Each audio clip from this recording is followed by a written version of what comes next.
this is a book that began when I was a graduate student, and I was supposed to turn it into my first book, and I threw that book entirely away. So I think if I had to talk about beliefs, I threw away more than one or two preconceived notions. Yeah. Why was it important to do that? Because I think when I first tried to write a book, I find that the question that I wanted to answer was, how did development really happen? Was it economic growth that came first, or was it good governance and state capacity that came first? And this is a perennial debate in anyone who studies development. When you go into a poor country, do you change the economy first, or do you change the government first? And the difficult part of this problem is that it's a chicken and egg problem. When you're poor, you're backward. When you're backward, you're poor. Right? And so this has been going on for decades, and we never really get a handle on how to do it. And so when you look at a case like China, it is very illustrative and instructive, because you see this country undergoing dramatic transformation, and you do wonder, how did China do it? Did it start by getting economic growth first, or did it start by changing institutions, right? And so I think when I first started out on my project, I was very much trained as a social scientist in typical linear thinking, which means that we pick one of these sides, and then we try to make a causal argument. Okay, first you invest a lot of money, you get growth, and then institutions will improve. Or first you change the institutions, you have Western best practices, and then after that you get growth. And I find that none of these really make sense. Like, I couldn't even tell a story that makes sense to myself. And so I thought I had to just throw that away. Let's throw that away and come back to the story, come back to the data I have, come back to the cases I visit throughout China, and say we're going to start all over again. And then I went back to my desk as a scholar, and it's basically like piecing together a jigsaw puzzle. Except I have many, many pieces. And I want to piece it right back from point 1 and 2 and 3 and 4 and so forth. And so after I had done this hard work of piecing the whole story together, then I arrived at my findings. And I was actually honestly surprised myself at the findings, because I didn't think of that. Yuen received her PhD from Stanford University. Her op-eds appear in Foreign Affairs, The Wall Street Journal, and Project Syndicate. Yuen's book, How China Escaped the Poverty Trap, debunks common misunderstandings of China's changes that led to a dramatic drop in poverty. China reformed its economy using its own terms. In 40 years of growth, China transitioned from a primarily agrarian society to an industrial powerhouse. Today, its economy is one of the largest in the world. What is the China story then? What were your findings? The findings were that, how do you get out of a chicken and egg problem, right? Economic growth or good institutions? And the answer is so simple in hindsight, which is use weak institutions to build markets. In other words, whenever we look at developing countries, we often think that because the institutions that they have do not conform with first world standards, we tend to call them weak institutions or backward or corrupt. We think that something is wrong with them because they don't look like New York City or Washington, D.C. And so we regard that as a problem. And so the moment we regard that as a problem, we completely diminish the possibility of using it as a solution. And so what had happened in China is actually a very simple principle, which is that once reforms and opening was launched, the actual work of development was delegated to millions of bureaucrats around the country, and they use what they have. And so when you are in China in the 1980s, you don't have a technocratic bureaucracy, you don't have rule of law, you don't have Western best practices. So you look around and see, what resources do I have to kickstart markets? And one of the conventional common strategies that they use is that they mobilized the entire bureaucracy in their city, for example, and asked all of the civil servants to use their personal relationships to call up their friends and families to invest in their cities. If you look at a particular example like this is the kind of development strategy that development agencies like the World Bank would never recommend. Even national governments would not recommend them because they go against conventional wisdom. Right? You're supposed to have specialized bureaucracy. You're not supposed to get a whole civil service doing investment promotion. And you're supposed to have a clear divide between public and private duties. You can't get civil servants to be calling up their friends to invest in cities and then get a commission of what the investment is.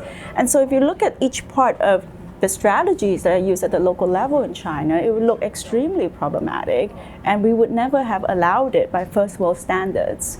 But so if China had gone by the textbook, yeah, we wouldn't be talking today. I mean, really, you wouldn't have seen this transformation, would you? Right, and in fact, if you look at many developing countries around the world, how many developing countries have really followed the textbook and made the transformations, right? And so China did not follow the textbooks. There is no doubt that parts of China's development process follow the textbook. There are certain parts of it where they got growth fundamentals correct, such as liberalizing markets, right? So there is no question about that. But when you look at other parts of its institutional practices, particularly the way they organize the bureaucracy and the way they made use of the existing political institutions, in those respects, they did not follow the textbook prescriptions. For a very long time, until now, everyone thought that the so-called China model is very simple. It's authoritarian leadership plus infrastructure investment. And this was an overwhelming consensus. Very simplistic view. Very simplistic. It's held in the West. It's also held in China. So if you read reports, even from media reports in China, even sort of if you had a chance to speak to policy analysts in China, that is also the overwhelming consensus. The only difference is that people use different words. So in the West, we call it authoritarian capitalism, and we're much more critical in our words. We call it autocracy. In China, they call it strong state or strong leadership, but it means the same thing. And I think it's an overwhelming consensus for good reasons, because it's something that you see with your eye. It's obvious. Yes, China has a strong state. Everyone sees that. China has a lot of highways and roads and dams and infrastructure investments. And everyone sees that, right? So the things that we see becomes our overwhelming consensus, right? And so what I point out through my research is, even if you don't read my book, the consensus doesn't make sense. The bureaucratic reforms in China were not just trivial changes to administration. Bureaucratic reforms in China were political reforms. So it was the reform of the political system, changing the way bureaucrats operate, changing their incentives, changing their goals, the amount of flexibility they have, the role of Beijing and the role of local governments, all of that just completely revamped the government, and then led to the massive economic changes that followed. Despite the complex circumstances the country was facing, China was able to build markets that were once never there. Improvising to achieve and sustain economic development, where both local and national government officials had a hand in deciding how and where investments were spent. Yuen calls this method directed improvisation. Research closely examines how it worked for China. One of the things that you talk about is directed improvisation. That's right. And for our viewers who aren't familiar with it, I mean, in a nutshell, what is that exactly? So, in a nutshell, what it means is that I focus on what are the political foundations that enabled China's economic rise, right? The political foundations. And when we hear that word, the immediate response that most people think is, well, China rejected Western-style democracy. So China had its economic rise with no political reforms. That is the conventional wisdom. And what I argue is that that is incorrect. Because in fact, when China launched reform and opening, it did change its political system. but not in the way that most Westerners expect, such as elections, constitutional protections of individual rights. Instead, what they did is they changed the bureaucracy. So bureaucratic reforms in China substituted for political reforms. And these bureaucratic reforms basically constituted what I call directed improvisation, which means that it's a combination of top-down direction from Beijing with bottom-up improvisation from numerous local governments spread out throughout China. And this was a big change initiated by Deng without himself labeling it as such, to the extent that one of the first things that he did was he changed the role of the central government.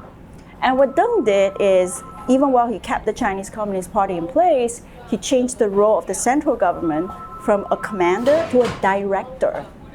Sort of like, what do you call that? Conductor. A conductor, Yeah. exactly. So what the central government does, what Beijing does, he changed its role into creating the conditions, the right conditions for innovation, adaptation, and initiative taking among the local governments.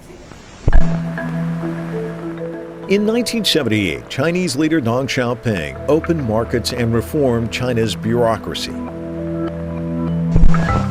It would ultimately allow the Chinese people to experience a tremendous growth of the economy.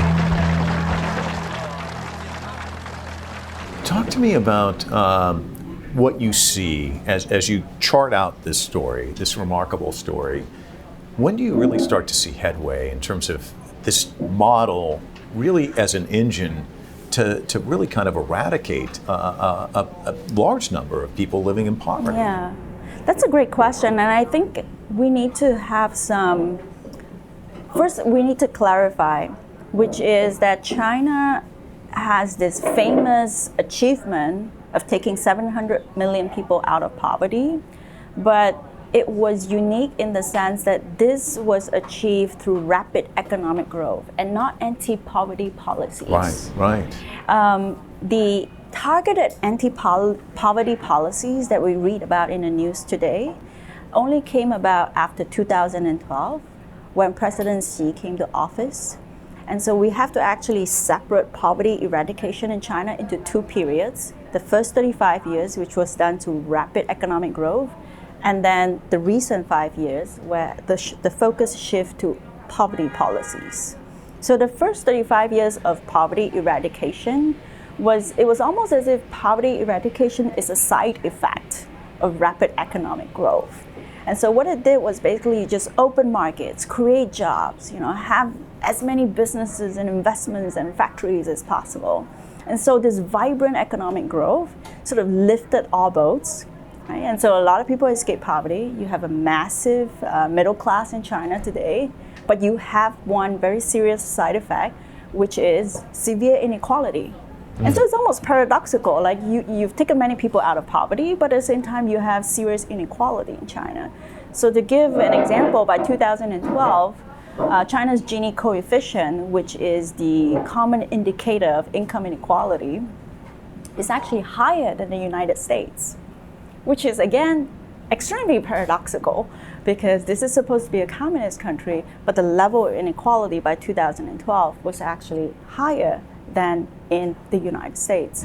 But if we understand how they had come this far, it actually makes sense because this was done by rapid economic growth, and some people became much richer than other people.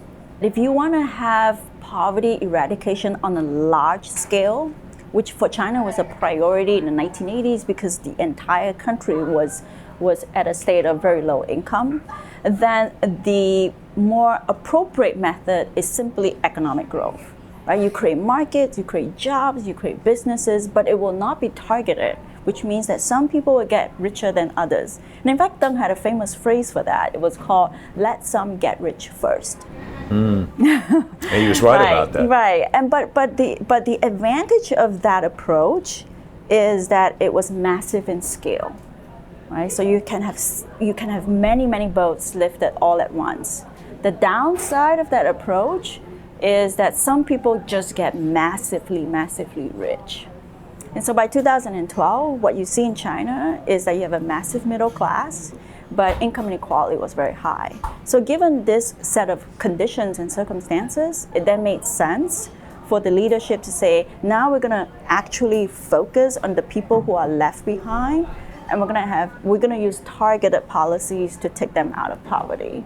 So I think it's very important to make a distinction between poverty eradication through rapid economic growth versus through anti-poverty policies. And my research is on the formal part and not on the policies per se.